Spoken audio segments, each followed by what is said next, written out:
जिस कलयुग की हम बात करते थे कि हम उसमें प्रवेश कर गए, लेकिन आपसे जब भी कोई भी चीज, क्योंकि जिम्मेदारी की बात है ना, एक तो है कि कर्म मिलेगा, कभी तो मिलेगा, अब वो हम देखें या ना देखें, लेकिन 140 करोड़ लोग जवाब मांग रहे हैं। जवाब क्या? देश का हिंदू जवाब मांग रहे हैं। क्या? जब भी किसी बच्चे के साथ या बच्ची के साथ कुछ वो बच्चा बच्ची गलत करता है तो क्या होता है? माँ ने नहीं सिखाया, माँ की जिम्मेदारी होती है। यहाँ पे वो माँ कौन है सर? कौन है जिम्मेदार? सब कह रहे हैं, प्रेस कॉन्फ्रेंस कर दी, लापरवाही हो गई, अपराध नहीं है। ये कितनी बड़ा बयान है कि अपराध नहीं है, लापरवाही हो गई, इसकी जिम्मेदारी कौन लेगा?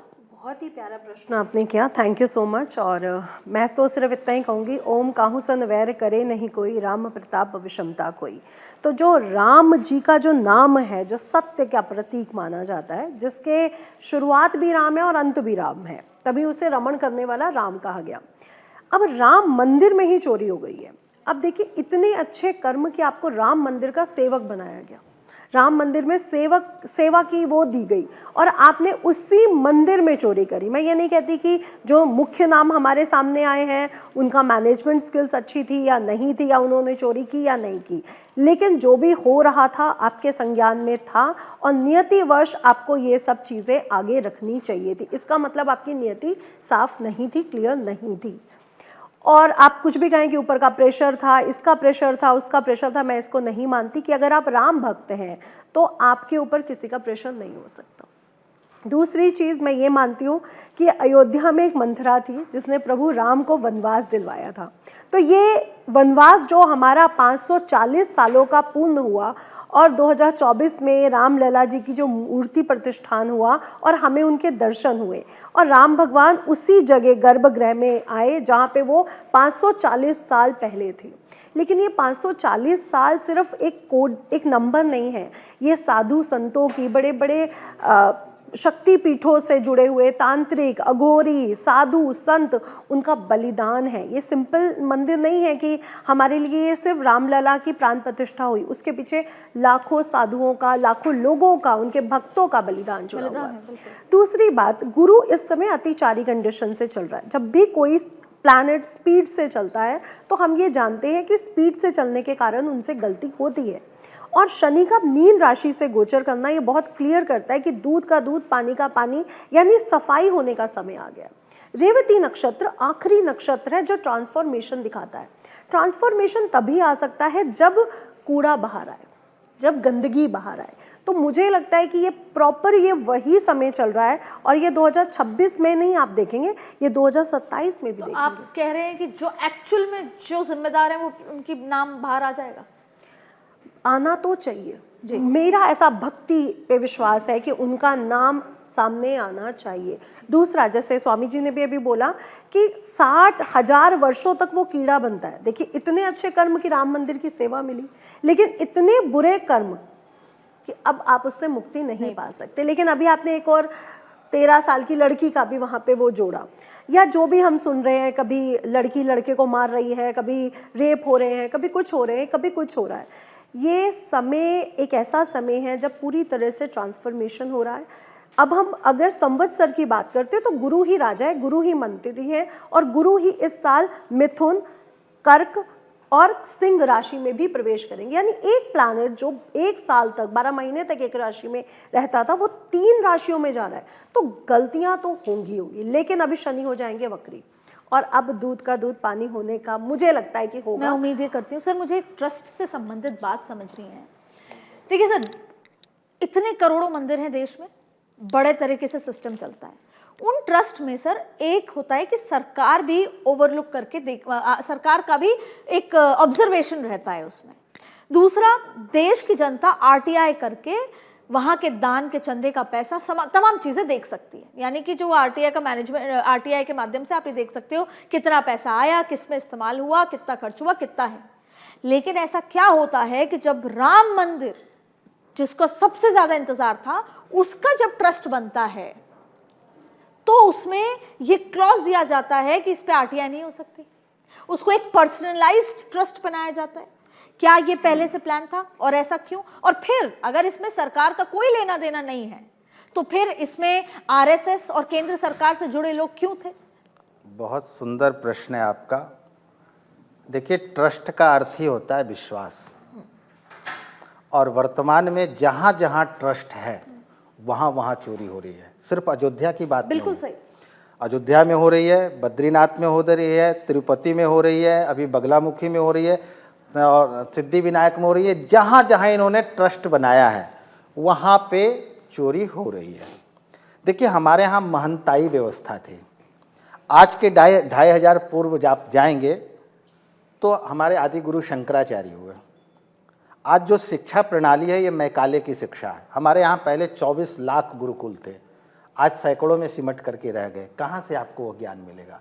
वहाँ पढ़ाया जाता था जस करनी तस भोग ही दाता और नरक जाहि तब क्यों पछताता। उसमें बताया जाता था कि 24 नरक हैं हमारे यहाँ, ये कर्म करोगे तो ये नरक मिलेगा, ये कर्म करोगे तो ये नरक मिलेगा। तो हमारे यहाँ शिक्षा प्रणाली तो आज देख रहे हैं सब, हम लोग कॉन्वेंट स्कूल में हमारे बच्चे पढ़ने जा रहे हैं, वहाँ पे सिर्फ नौकर बनाया जा रहा है, धार्मिक व्यवहारिक ज्ञान नहीं दिया जा रहा है। एक थोड़ा बहुत हमारा संगठन सरस्वती शिशु मंदिर चलाया था, लेकिन इनकी जब से सरकार आई है सरस्वती शिशु मंदिर घटा ही है, बढ़ा नहीं है। अब विचार करिए, आदि गुरु शंकराचार्य ने कश्मीर से कन्याकुमारी तक अगर पूरे भारत को अगर किसी ने जोड़ा है, किसी राजनेता ने नहीं जोड़ा है, साधु संतों ने जोड़ा है, आदि गुरु शंकराचार्य ने जोड़ा है। श्रुति स्मृति पुराणाल्यम मालयम करुणालयम नमामि भगवत पादम शंकरम लोक शंकरम। आज आदि गुरु शंकराचार्य जी का देन है कि आज हम बद्रीनाथ, केदारनाथ, जहाँ जहाँ जिन तीर्थों में जा रहे हैं वह सब उनकी खोज की हुई है और उन्हीं के द्वारा सब जगह पूजन पाठ करने का जो भी प्रणाली बनाया था वो आदि गुरु शंकराचार्य ने बनाया था। और आज देख लीजिए, सरकार को अगर सबसे ज़्यादा कहीं से अगर पैसा आ रहा है तो वो हमारे मठ मंदिर है। आज मैं आपको सच्चाई बता दे रहा हूं, 4 लाख मठ मंदिरों पे सरकार का कब्जा है। एक मदरसे के ऊपर, एक चर्च के ऊपर, एक दरगाह के ऊपर सरकार का कब्जा नहीं है। एक फूटी कौड़ी नहीं लेती सरकार से, वहां कोई ट्रस्ट नहीं बनाती सरकार। लेकिन हमारे जितने मठ मंदिर है 4 लाख, जहां से पैसे आ रहे हैं, जो छोटे मंदिर है उनके ऊपर कोई ध्यान नहीं है, न सरकार का ध्यान है न संगठन का ध्यान है। सरकार उस मंदिरों पे अधिग्रहण कर रही है ट्रस्ट बना करके कि चोरी करने में आसानी होती है। फंसते ट्रस्ट वाले हैं, पैसा सब सरकार को जाती है। तो ये ट्रस्ट बना करके हमारे मठ मंदिरों को अधिग्रहण करके साधु संतों को निष्कासित कर दिया। अब जैसे बताइए, जितने संगठन हैं, किसी का इतिहास 30 वर्ष, किसी का इतिहास 50 वर्ष, किसी का इतिहास 100 वर्ष। क्या हमारा धर्म सनातन 100 वर्ष से ही है क्या? उसके पहले हमारे धर्म कैसे संचालित होते थे? आप कहते हैं कि हम राम भक्त हैं, तो राम से सीखिए। तो भगवान राम ने लंका पर विजय की प्राप्ति की, क्या स्वयं राजा बने? किसको राजा बनाया? विभीषण को राजा बनाया। किष्किंधा पे बाली का उन्होंने वो किया, स्वयं राजा बने? नहीं बने। भगवान कृष्ण को देखिए, कंस का उन्होंने वध किया, स्वयं राजा बने? नहीं बने। उनके पिता उग्रसेन को बनाया। आप ठीक है, संगठन का योगदान है, मठ मंदिर में अपना योगदान दिया है। आपका बड़कपन तब होता, आपका बड़ा हृदय तब होता कि आप मठ मंदिरों का जिसका कार्य है, क्योंकि आपके पास धार्मिक योग्यता क्या है?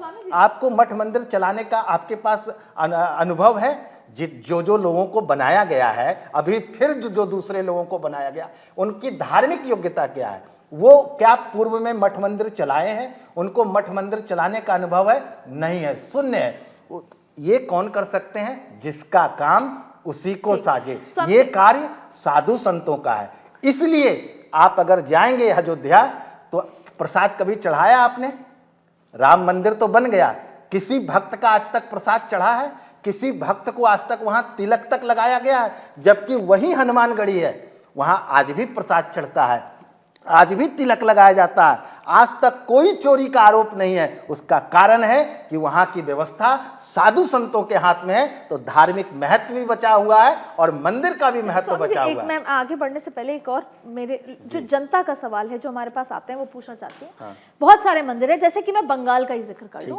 मैं बंगाल गई। हाँ। तो मैं रही महीने भर चुनाव में। तो मुझे लगा कि भाई यहाँ पे दर्शन करने, किसी मंदिर का नाम लेने से बेहतर है आप समझ सकते हैं जो बड़े मंदिर है। मुझे कान में, जैसे मैंने दर्शन किए माँ के, मुझे कान में कहा गया कि चढ़ाओगी तो जीवन सफल हो जाएगा। अब पंडित जी से मैंने कहा कि हाँ, मैंने निकाले पैसे और मैंने क्या 101 रुपए चढ़ाए?